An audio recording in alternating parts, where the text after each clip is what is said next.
이 당시에 이 고지전 같은 데 참여했던 장교들을 하루살이 소위라고 불렀어요. 특히 소위가 소대장이지 않습니까? 그러니까 부임했다가 하루 이제 올라가다가 죽는다는 거예요. 그리고 또 일반 사병들 같은 경우는 총 맞아 죽을 때 그 비명 대신에 빽빽 그러고 죽었다는 일화가 있어요. 뭐냐면 난 빽이 없어가지고 여기 끌려와서 이렇게 싸우다 죽는다라고 하는 뭐 그런 이야기들도 뭐 있을 정도인데, 그 서구에 thin red line이 있다면 한국에는 고지전이 있다.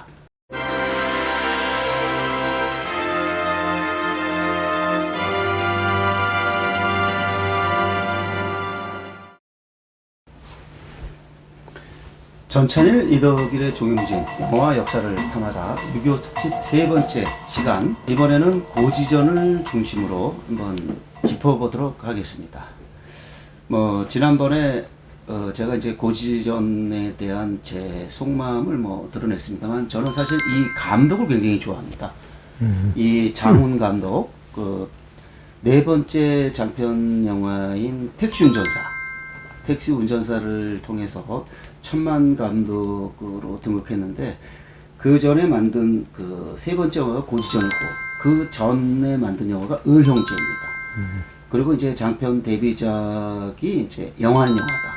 그래서 네 편 다, 택시 운전사까지 네 편 다 100만이 넘고, 심지어는 한 편은 1000만까지 넘는 그 흥행 그런 감독이면서, 동시에 고지전 같은 경우는 한국영화평론가협회에서 작품상까지 거머쥐는 쾌거를 이루었었죠. 의형제로는 감독상을 받았고, 영화는 영화다로는 신인감독상을 받았는데, 제가 아는 한국 감독 중에서 그렇게 연속 3편 이어서 한국영화평론가협회 영평상을 그런 식으로 연속적으로 받은 감독은 없는 걸로 알고 있어요. 그러니까 대단한 거죠. 데뷔작으로 신인감독상, 두 번째로 감독상, 세 번째로 작품상. 그런 점에서 저는 그때 장훈 감독이 만든 이 고지전, 굉장히 특별한 영화인데, 혹시 미국 영화 중에 Thin Red Line이라고 보시거나 들으신 적 있나요? 못 봤어요. Thin Red Line은 테렌스 멜릭이라는 그 미국 영화의 거장이 있는데, 그 거장 감독이 만든 전쟁 영화인데 아주 세계적인. 근데 그 영화를 보면요, 우리가 전쟁 영화 하면 떠오르는 게 가령 스티븐 스필버그의 뭐 라이언 1번 구하기 이런 게 막 떠오르는데, 이 영화는 전혀 성격이 다른, 가령 전쟁에 참여한 인물 개개인의 어떤 극적인 사연들을 파고 들어가면서 전쟁이 어떻게 인간들을 황폐화시키는가를 아주 대서사로 보여주는데, 저는 고지전을 보면서 바로 테렌스 멜릭의 그 Thin Red Line을 떠올렸습니다. 그래서 저는 그 고지전을 보고 나서 늘 이런 평가를 내렸죠. 그 서구에 Thin Red Line이 있다면 한국에는 고지전이 있다. 그래서 이 영화에는 약 10명가량의 집단 주인공들이 나옵니다. 물론 거기서 진짜 두 주인공은 신하균이 분한 강음표라는 방첩대 소속 그 중위, 그리고 또 한 명은 그의 왕년의 친구였던, 그래서 생사를 모르다가 그 동부전성, 그 전선에서 만나게 되는 고수가 연기한 김수혁. 사실은 이제 이 두 사람의 이야기를 중심으로 가면서 그 주변 인물들이 같이 얽히고 설키는데, 이 주변 인물들은 사실은 보조적 인물들이 아니고 그 두 주인공과 마찬가지 역할을 합니다. 그런 점에서 봤을 때 이 영화는 이른바 그 멀티캐스팅, 우리가 흔히 좀 예전에는 이제 주인공이 한두 명이었다면 한국 영화가 2000년을 거치면서 주인공이 뭐 5명, 심지어는 10명까지도 가는데, 기생충 같은 경우도 중심 인물이 그 지하에 2명, 그 다음에 그 반지하에 4명, 그리고 지상에 4명. 그래서 그 10명이 다 같이 일정한 크고 작은 역할들을 하거든요. 그래서 그 멀티캐스팅이 아주 하나 유행이 되다시피 했는데, 그런 점에서 이 고지전은 아주 대표적인 영화고, 이 10명이 넘는 이 캐릭터들 하나하나가 다 살아 숨쉬는, 그래서 아주 그런 의미에서 한국 영화에서 빛나는 문제작이고, 저는 2019년에 한국 영화 100주년을 맞이했을 때 제가 한국 영화 100선을 뽑으면서 고지전도 2010년대 영화 중 한 편을 뽑았던 적이 있습니다. 뭐 영화 어떻게 보셨는지 한번 평가를 좀 해주시죠. 뭐 총평 네, 나름대로 총평이든 뭐 디테일로 들어가시든 뭐 자유롭게 해주시죠. 말씀하신 대로 뭐 네. 신학연 씨와 고수 씨뿐만 아니라 네. 뭐 이재훈 씨라든지 뭐 그 류승수 씨, 그다음에 고창석 씨 상사 역인가요? 네. 맡은 분하고 또 조진웅 씨 뭐 이런 분들의 캐릭터가 다 이제 살아있다는 걸 느꼈고요. 무엇보다도 저는 이 휴전 협정 직전의 일들이잖아요. 네. 이게 지금 저희가 1950년 뭐 6월 25일 시작했다가 1953년 7월 27일에 이제 협정이 체결되는데, 그때 협정이 이 영화회를 좀 이야기한 것처럼 오후 10시부터 딱 협정이 그 개시가 되는 게 22시부터 좀 묘한 건데 12시면 12시고 그 다음날 밤이면 밤이지 딱 이제 22시부터 협정 체결되는 그 부분에 몇 시간을 가지고 뭐 이야기한 것도 좀 인상 깊었다라고 할까요? 이제 그런 것들을 좀 느꼈고, 좀 계속 말씀드린 것처럼 저는 이제 이런 6.25 그 전쟁 이야기를 보면은 항상 이제 실제로 있었던 휴전협정 뭐 이런 것들이 자꾸 이제 오버랩 되기 때문에 약간 영화 몰입에 조금 방해되는 그런 측면들은 좀 있어요. 그럼. 사실 저는 이 영화를 통해서 이제 에로꼬지라는 존재를 알게 됐는데, 예를 들면 이 고지의 주인이 뭐 몇 번이나 바뀌었을 것 같냐? 저녁에는 뭐 나만이 그러면서 그냥 아, 수시로 그 점령의 30분까지는 샜는데. 주체가 이제 바뀌면서 그렇게 전 드라마틱한 사연이 있었는지는 사실 이 고지전을 통해서 저는 처음 알았습니다. 그리고 근데 고주전뿐만 아니라 네. 실제에도 예를 네. 들어서 군이 들어오는데 어떤 할머니가 북한 길을 두고 환영하는 그런 사진들도 있어요. 뭐냐면 전 어떤 측면에서는 그런 할머니, 실제로 벌어졌던 일인데요. 그런 할머니들의 이 관점이 중요하다고 봅니다. 이번에 국군이 들어왔는데 그게 이제 북한군인 줄 알고 북한 길을 흔드는 거죠. 그러니까 그런 거야말로 우리가 지난부터 계속 네. 그 이야기했던 일종의 대리전의 성격을 잘 말해주는 거라고 생각하는데, 거기에서 살던 일반 백성들 입장에서 어제는 뭐 저쪽 국군이 들어오고 그 다음 날은 뭐 딴 쪽이 들어오는 거 아닙니까? 그리고 또 당시 뭐 저희 아버님 세대들한테 들은 이야기를 보면 그런 이야기가 있어요. 예를 들어 이제 그 미군 믿지 마라 이런 말이 또 왜 나오냐면, 미군이 낮에 온다는 거예요. 근데 이 사람은 이 미군은 저녁 때가 되면 또 후퇴한다는 겁니다. 그 후퇴하면은 그 다음에 그 사이에는 이제 북한군이 들어와가지고 낮에 태극기나 이제 성적이 들은 사람들을 색출하고 이런다는 거죠. 그런 현실을 갖다 이 고지전에 이렇게 보면은 그 주인이 여러 번 바뀌고, 그래서 그때마다 사실 여기에서는 이제 방첩대 장교로 뭐 네. 신학연 씨가 나오고, 그 다음에 그 아주 전쟁 때 초기에는 두려움에 떨다가 나중에 이 고수도 나중에 네, 어떤 과정을 거쳐가지고 네. 아주 이제 전쟁에 능숙한 장교 중위가 돼 있는 뭐 결정이 있는데요. 이 당시에 이 고지전 같은 데 참여했던 장교들을 하루살이 소위라고 불렀어요. 특히 소위가 소대장이지 않습니까? 그러니까 부임했다가 하루 이제 올라가다가 죽는다는 게예요. 그리고 또 일반 사병들 같은 경우는 총 맞아 죽을 때 그 비명 대신에 빽빽 그러고 죽었다는 일화가 있어요. 뭐냐면 난 빽이 없어가지고 여기 끌려와서 이렇게 싸우다 죽는다라고 하는 뭐 그런 이야기들도 뭐 있을 정도인데, 그런 식의 그 당시에 예를 들어 고지 하나를 차지하면은 고지 여길 차지했다가 아니라 그 고지에서 관할하는 몇십 킬로 정도의 땅에 이제 관할권을 주장할 수 있으니까, 30km 그랬다 그러더라고요. 그러니까 그 고지전이 그만큼 이제 네. 치열할 수밖에 없었던 거죠. 그러니까 비목이라는 그 가곡 자체가 군의 철모를 보고 이제 했다는 뭐 것처럼, 이 고지전 같은 경우는 거기에 참여했던 한 사람 한 사람의 입장에서 볼 때는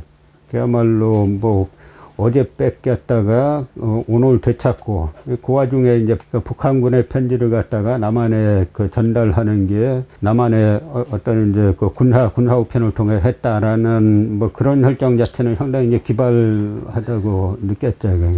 사실 이제 제1세 공동경비구역에서 이미 좀 남다른 시선을 보여줬었고 박찬욱 감독이 북한군에 대한 묘사에서 그리고 그 이전에는 이제 1960년대 중반에 김기덕 감독의 난가북이라는 영화에서도 북한군에 대한 일방적인 어떤 그런 열공, 반공적 시선을 넘어서는 어떤 그런 시선을 보인 적이 있습니다. 그런 영화의 전통에서 볼 때 이제 고지전은 바로 그 난가북이나 제1세 공동경비구역을 잇는 그런 좀 남다른 어떻게 보면 성숙한 시선을 보여줬다라고 보이는데 그 우리가 지난번에 이제 내부의 우리 반성의 문제 여기서 이제 포항 전투의 비극을 보니까 정말 야 저랬었나 싶을 정도로 굉장히 부끄러우면서도 가슴 저린 그런 그래서 결국에는 그때의 그 트라우마가 계속 전쟁 내내 그 인물들을 사로잡으면서 그 드라마를 이끌어가는 어떤 동력으로 작용하는데 그 포항 전투는 사실 저는 뭐 우리가 낙동강 전투 이런 거를 많이 뭐 들어서 알고 있습니다만 1950년 8월 17일 그 포항 전투 시퀀스를 보면서 저는 진짜 섬뜩했습니다. 그래서 사실 우리가 유승환 감독이 이제 군함도를 통해서 가해자로서 일본, 피해자로서 한국이 아닌 내부의 어떤 그 반성을 촉구하는 그러한 그 이야기를 극화했다가 막 친일이 아니냐라는 막 비판까지 받고 엄청난 공격을 받았었는데 이 고지전을 보니까 고지전에 사실 포항 전투 그 시퀀스는 결정적인 시퀀스거든요. 어떻게 보면은 김수엽이라는 인물이 그렇게 급변하면서 그 야수화되고 막 맹목화되고 거의 광적으로 돼가는 것도 결국엔 포항 전투의 그 사건이 그렇게 작용을 한 건데 그거에 대한 해석을 어떻게 보셨어요? 그게 실제 포항전투에서 네. 벌어졌던 일인가는 별개의 사건이죠. 네네. 오히려 네. 실제로 제가 아는 포항전투에서는 네. 뭐 국군이 같은 국군을 갖다 뭐 배에 안 태우려고 총을 쐈다거나 그런 사실은 제가 본 적이 없고 오히려 네. 일부 민간인들까지 태워서 이제 철수한 걸로 전 알고 있는데 이게 뭐 그런 점들이 왜 이제 그렇게 설정했을까? 그렇지 않아도 다른 부분 얼마든지 설정할 것들이 있었을 텐데 그래서 이 영화 한번 이제 평론을 찾아봤더니 그 영화평 중에 이제 그걸 비판하는 그런 평이 있더라고요. 실제 네. 포항전투에서 그런 일이 발생하지 않았는데 그걸 갖다 상당히 이제 모티브로 삼았다라고 하는 이제 그런 비판들을 하던데요. 저는 오히려 이 휴전협정 전에 이게 많은 이제 사건들이 발생합니다. 6.25 전쟁이 상당히 극적인 게 많아요. 전쟁으로 보더라도. 지난번에 말씀드린 것처럼 최병덕 참모장이 뭐 북한군이 내려오면은 아침은 개성, 뭐 점심은 평양, 뭐 저녁은 신의주에서 먹겠다 그러다가 실제 전쟁 벌어지는 거 거꾸로 되지 않습니까? 그렇다가 낙동강까지 밀렸다가 그 다음에 유엔군이 이제 인천 상륙작전을 9월 15일 날 하면서 전세가 또 완전히 역전돼가지고 북쪽까지 올라갔다가 거의 압록강 두만강까지 올라갔다가 그 다음에 이때도 6.25 전쟁의 나중에 전사에서 미군 전사에도 비판받는 이유 중에 하나가 올라가는 것도 작전이고 후퇴하는 것도 작전인데 올라갈 때 작전 없이 무조건 올라간 거예요. 그러다가 보니까 중공군 일부가 체포가 되는 겁니다. 그때도 미국에서는 중공군이 대대적으로 참전했다는 걸 몰랐어요. 그러니까 모탁동이 야전에서 빼 굵은 인물이고 중국에서 말하는 조선지원군 사령관 팽덕회 같은 경우도 중국 이제 홍군 총사령관 주덕과 함께 뭐 중국의 3분의 1은 내가 해방했다라고 이제 할 정도로 그 상당히 야전에 능했던 인물인데 그래서 이 중국군이 들어올 때 철저하게 은폐를 했기 때문에 낮엔 움직이지 않고 밤에만 움직이고 했기 때문에 몇 사람 잡혔어요. 잡혀서 보니까 중국군이 들어왔는데도 판단을 좀 못 내린 겁니다. 그래서 거기에 장진호의 비극이라든지 미해병 뭐 일자단이 거기 갇혀가지고 거의 뭐 괴멸할 뻔하다가 겨우 탈출로 열어서 오고 어떤 사람은 거의 괴멸적 타격에 처하고 막 이래서 결국은 이제 9회 말에 이제 흥남철수가 이루어지고 이듬해 그 유명한 조영남 씨 노래에서 나오는 일사후퇴 때 하는 게 1951년 일사후퇴로 내려갔다가 그다음에 다시 올라가서 처음에 전쟁하기 이전에 38전하고 비슷한 선에서 전쟁을 끝내려고 하니까 거기에 반전 분위기가 상당히 있었어요. 이게 뭐냐, 사람만 엄청 죽고, 고지전에서 직접 싸우는 군인들은 뭐, 여러 유형이 있었겠지만, 일반 이쪽에서 볼 때는, 이렇게 싸워서 무수히 많은 사람들 다 죽어놓고 나서, 그냥 이게 휴전하면 되느냐, 라고 하는 그런 상당한, 휴전 반대 여론도 있었고, 그 중에 상당수는 또 뭐 이승만 쪽에서 하는 관제 성격의 데모도 있긴 있었습니다만, 이게 상당히 이제 복잡한 성격인데, 여기에서 또 뭐냐면, 반공포로 협방이 또 이루어지고, 그러면서 이승만이 계속 이제 반대를 하니까, 결국은 이제 미국에서 7월 27일에 휴전협정이 조인되지 않습니까? 그 다음에 8월 8일에 한미 상호 방위조약이 이제 맺어지는 거거든요. 그래서 이제 그 부분은 지금 우리 사회가 항상 이승만 전 대통령 이야기하면 공론이 많이 갈라지는데 이승만 이 양반 상당히 이제 무능하고 친일파들 등용해가지고 독립운동가들 탄압하고 뭐 북진 통일 주장하다가 거의 거꾸로 되고 그다음에 도망갔다가 한강철교 끊고 그다음에 돌아와가지고는 또 무슨 부역자 색출한다 그래서 무시 죽이고 뭐 한 거기에 대해서 이제 비판을 많이 하는데. 어쨌든 이승만 전 대통령을 높이 치는 사람들이 최고로 치는 거는 한미상호 방위조약을 이때 체결했다라고 이제 하는 건데요. 어떤 측면에서는 미국이 이승만 이 정권으로서는 한미상호 방위조약까지 체결 못하면은 이건 뭐 아무 뭐 없이 북진 통일 주장하다가 그 당시 평화 통일 주장하면은 감옥 가고 그런 체제 만들어 놨다가 오히려 전쟁하니까 무수히 많은 비극만 초래하게 이랬기 때문에 미국에서 정전이죠. 말하자면 종전이 아니라 정전이고 전쟁을 정지한 거죠. 휴전이고 그래서 정전하면서 그에 대한 뭐 선물이라 그럴까 반대급부로 이제 한미상호 방위조약을 맺어가지고 현재까지 이제 내려오는 거거든요. 그 연장선상에서 휴전 협정을 보면은 서명한 사람이 3명이에요. 그러니까 미국에서는 크라크 사령관이 했고 그 다음에 북한의 김일성이 했고, 그 다음에 중국인민주연구원 사령원이라고 하는 팽덕회가 했고, 우리 쪽은 없어요. 이 휴전협정 조인문 자체가 이 전쟁이 어떻게 보면 성격을 또 말해주는 한 축소판인 거죠. 네. 그야말로 대리전이라는 거를 단적으로 보여주는, 응? 네. 뭐, 진짜 하다 보니까 시간이 훅훅 갔는데요. 사실 이제 고지전 같은 경우는 공동경비역 제1세를 떠올리시는 분들이 좀 있을 거예요. 왜냐면은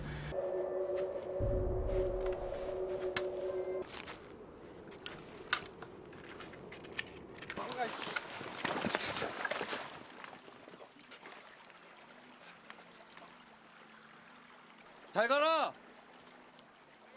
잘 가라! 진짜 끝났나 보다. 그거를 소설을 DMZ를 쓴 박상현 작가가 고지전에 이제 각본으로 참여합니다. 그래서 그 두 영화에서 어떤 인물을 바라보는 어떤 시선들이 조금 상통한다는 것을 느낄 수 있을 것 같고요.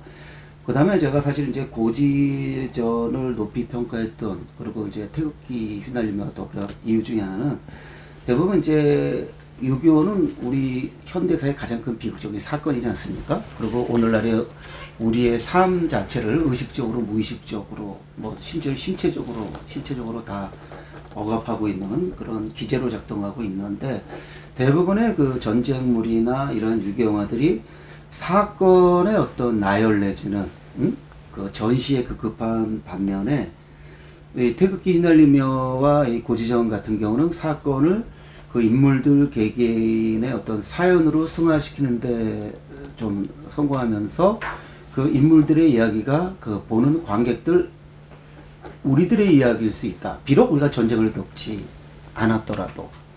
그리고 내가 만약에 저 상황이었다면 저 인물이었지 않았을까 하는 이러한 그 공감대, 동일시를 시킬 수 있는 그런 영화였지 않았나. 물론 아까 이제 그 역사학자로서의 그 어떤 거리감 이런 것 때문에 몰입하기 좀 힘들다라는 그 총평은 뭐 처음에 말씀하셨습니다만은 제가 볼 때는 이 두 영화는 그 점에서 그 한국 그 전쟁 영화, 유교 영화만이 아니라 전쟁 영화, 나아가서 한국 영화에서 아주 여러 가지로 주목해야 될 두 편의 영화이지 않나 싶고요.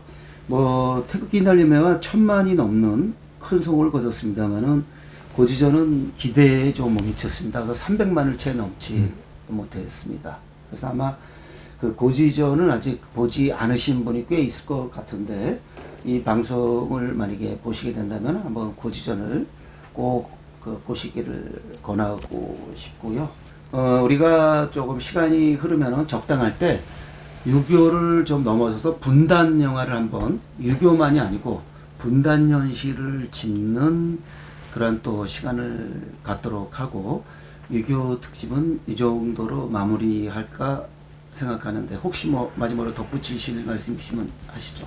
저는 좀 인상 깊었던 게 네. 이제 그 고지에서는 피아가 많이 사라지지 않습니까? 그렇죠. 네. 그러니까 막상 고지에서 오늘은 그 국군이 점령하고 그 다음 날은 인민군이 점령하고 하는 와중에서 뭐 방첩대가 들어와 가지고 누가 이 편지를 군사편으로 보냈냐고 찾으려고 하는데 그 고지에서 매일매일 주인이 바뀌는 여기에서 목숨 걸고 싸우는 그 사람들 사이에서는 그 병사들 사이에서는 오히려 서로에 대한 그렇죠. 그게 동질성이 좀 이루어지는 거잖아요. 이제 그런 점들이 어떻게 보면은 이 영화에서 전하는 뭐 통일의 메시지라 그럴까 뭐 그런 점이라고 뭐 해석할 수도 있을 것 같고요. 바로 그 지점에서 이제 JSA 공동경비구역하고 바로 상통해 버리죠.